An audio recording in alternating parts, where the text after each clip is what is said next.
What is consciousness? Consciousness is the understanding of the internal and external environment. And if the person has a clear consciousness, then that person can obtain information more accurately and quickly. Now, for an example, imagine there is a pot filled with water, and in this pot the water is boiling. You can't see what's at the bottom of the pot. So it's like that. If the water is calm, you can see, and if the water is boiling or if it's not calm, then you cannot see.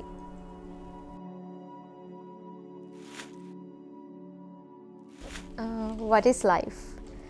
I think life is a beautiful journey, and this journey has two destinations. The one, the beginning, is the birth, and the other end is the death.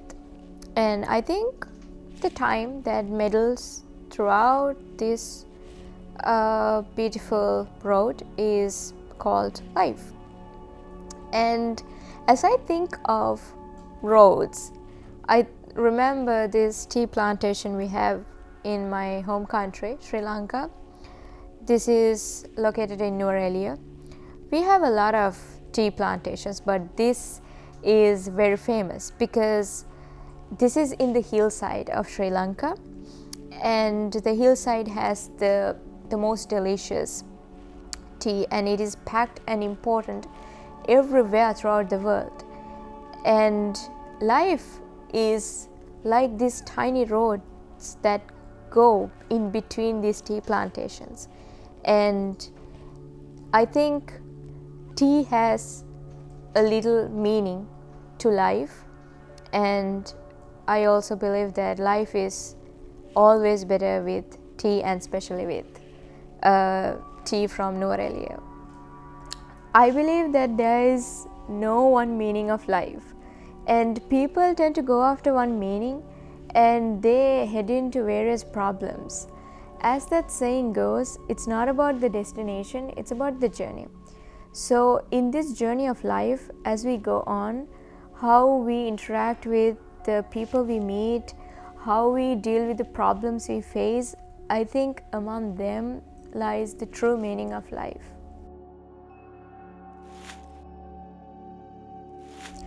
Death is the ending of life. After that point, our body gets dysfunctional and there's no advantage to the outside world. For some people, death comes quickly, and for the other set of people, death comes later. So we should take the maximum use out of the time that we have, whether it comes quickly or whether it comes later.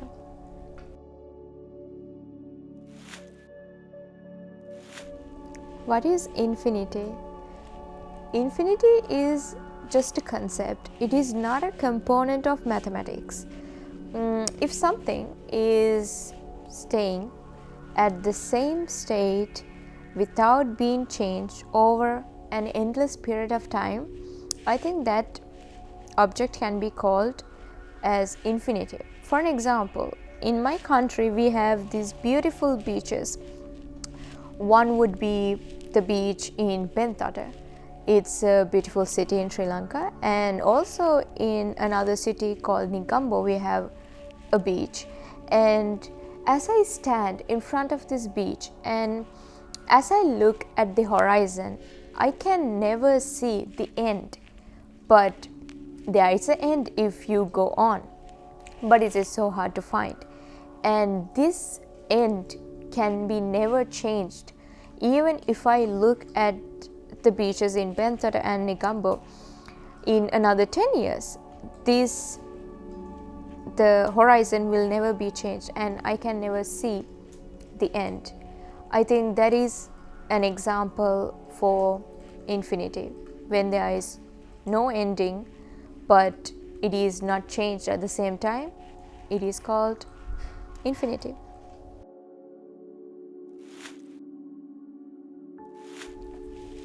What is time? Time is like a wheel. It has 3 points. The first point is the past, the present, and the future. So in these 3 points, the wheel turns forward, and it's always turning forward. It can be never turned backwards. So in this wheel, we only can control the present, but there are things from our past we still hold preciously in our heart. For an example, in my country, we have this ancient tooth relic of Lord Buddha. Now, Lord Buddha is the starter of Buddhism, and he lived around, I think, 2500 years ago, but still people have preserved a tooth from his skeleton, and we still worship that to this day. And to me, I think it is almost as amazing it is, because something that was belonged to a person from a long time ago, we still preserve it and we keep it dearly in our temple of tooth relic in Kandy. It is such an amazing thing, and no weather or no year or any kind of obstacle could cause the destruction of this tooth. So it's an important thing in our religion.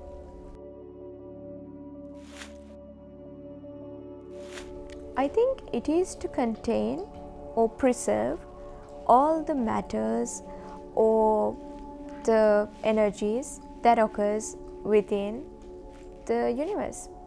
It is a much more complex concept, but let me tell it to you in a way that you will understand better. Now, you know the ocean, right? The ocean, it has its own species, different types of fish and different types of microorganisms, and also there are plants.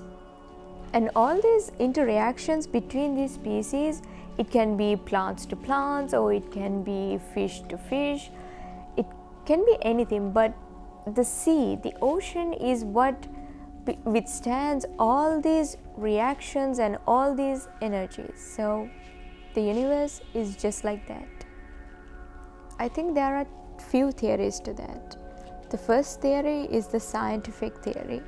That is, the scientists believe the universe appeared from something called the Big Bang theory.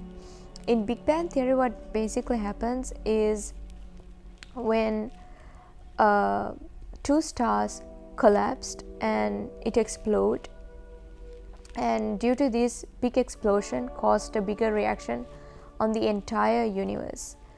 And during this reaction, there were small stars formed, and then the first few elements was formed around these stars, and the gravity eventually attracted other matters, and so on the galaxies were formed, and so on the stars. And I believe that the other theory is I think the most famous theory is that the God created this universe, and the God created the man and the woman, and then from the first man and the woman, they are Adam and Eve. From Adam and Eve, so on began the whole life.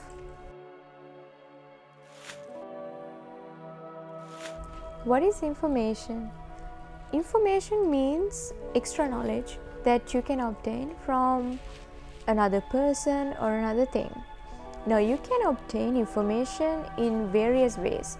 For an example, you can read a book and gain information, or you can surf throughout the internet, or you can think to yourself and gain a better knowledge about things. And after you are old, and you can pass down all this information that you have obtained to another generation. And I believe gathering new information, it's a key feature to the development of human beings. As you gain more information, you can use them for your day-to-day life and be more purposeful.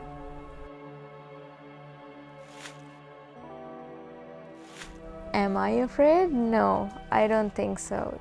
I think I'll be a lot unhappy and upset, but I won't be afraid because I think I have done a lot of good things and I have gone to a lot of places. I have created a lot of memories even within such a little time. I'm not very old, so at such young age I have gained a lot of memories, and I think I can be happy with those memories, and I can die tomorrow even. And I think life is a very fragile thing if you really look at it. You can never be sure. You can meet someone today and never see them again because life is like that.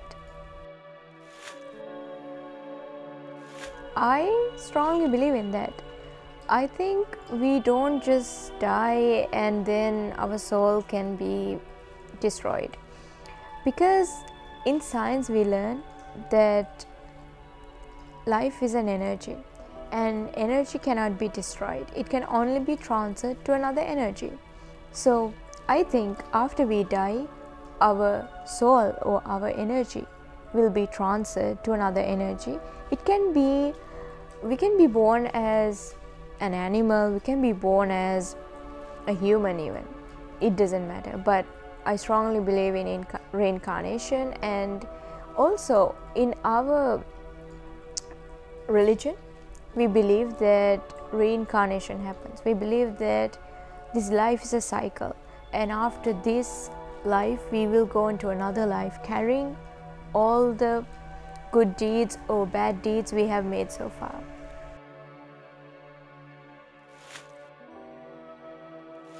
What is good and what is evil? I think good means an action that doesn't bring any kind of harm or discomfort to another being, and evil is the opposite. For an example, in my country we have this elephant orphanage in Pinnavala. It is a special kind of orphanage because you have orphanages for children, you have orphanages for adults, but this orphanage is for elephants. And here we take care of abandoned elephants, elephants who are disabled, elephants that need constant medical attention. We feed them, we wash them, we give them medicine, and we take really good care of them. And I think that can be counted as a really good action.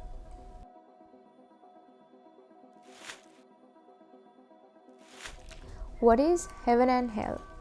I think after our death we are categorized into the actions we have done so far. So if we have done a lot of bad things, then we are categorized as bad people, and so on we will go to hell. And if we have done majority of good things, I think we will go to heaven. And also I believe that in hell we'll be punished for whatever the bad things we have done. In my religion there is a specific saying that some of the bad things can be disqualified by the good things you do, and this applies only to some bad things. I don't believe in forgiveness when it comes to karma, and I don't think one person can be forgiven for the major crimes they have caused during their time on earth.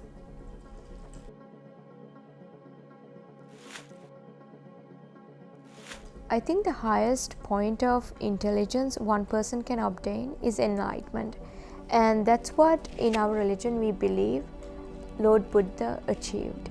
He gained enlightenment and he advised others how to gain enlightenment or how to finish this endless suffering of life. And as I am a strong believer of Buddhism, in our religion we don't have such terms as God or higher power, higher authority. We do have gods according to our religion, but those gods has no power. on human beings, and as a matter of fact, we believe that human beings are higher than gods. And if a human being has gained a lot of good deeds, they can achieve the level of God. And as I believe in karma, and I don't think a person can be forgiven for a karma by praying to a god or asking for forgiveness from a person called God. It is just my opinion.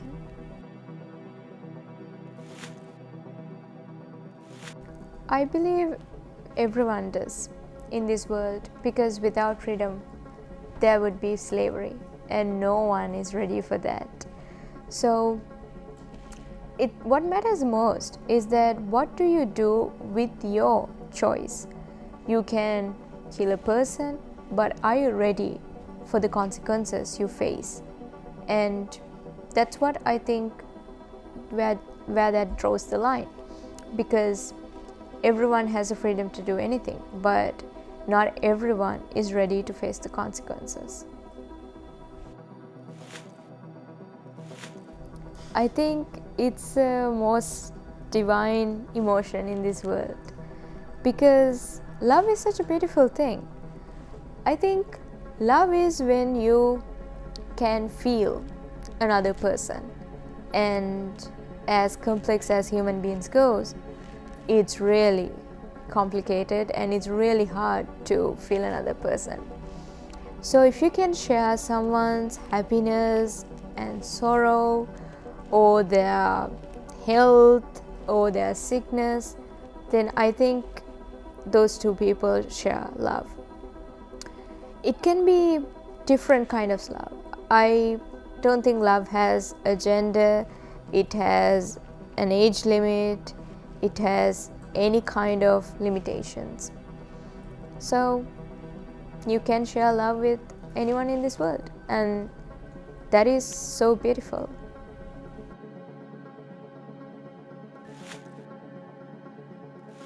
Definitely it's gonna be my father. I think it's because without him, I wouldn't be in this position. If I have gained any amount of success, it's because of his advices. And now talking about my dad, he is someone who has faced a lot of obstacles in his life, and he has always conquered them without no doubt, with a smiley face. And he's a very optimistic person. I don't think I can never be that optimistic, because I'm a much more realistic person. But he always says that we need to always look at the good side. We need to always give people the benefit of the doubt. We should never judge a person. And these advices are what stuck with me to this day, and I think that's what makes my life more significant.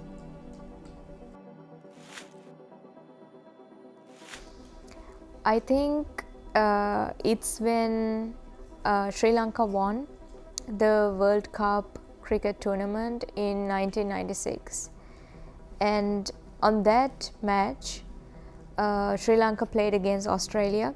It was a really tough team. They had a lot of experienced batsmen, they had a lot of experienced bowlers, and still they won. And on that day, Sri Lanka lost the toss in the beginning of the match, and they had to field first. Still they didn't give up. They used the practice they have gained in the previous times, and they won this match. And this match was held in Pakistan. It was away from Sri Lanka, in another country, but still over 120,000 people came to watch this match. And me and my family, we were also watching this from the television, and everyone in my house was cheering, and everyone was happy when Sri Lanka won this match.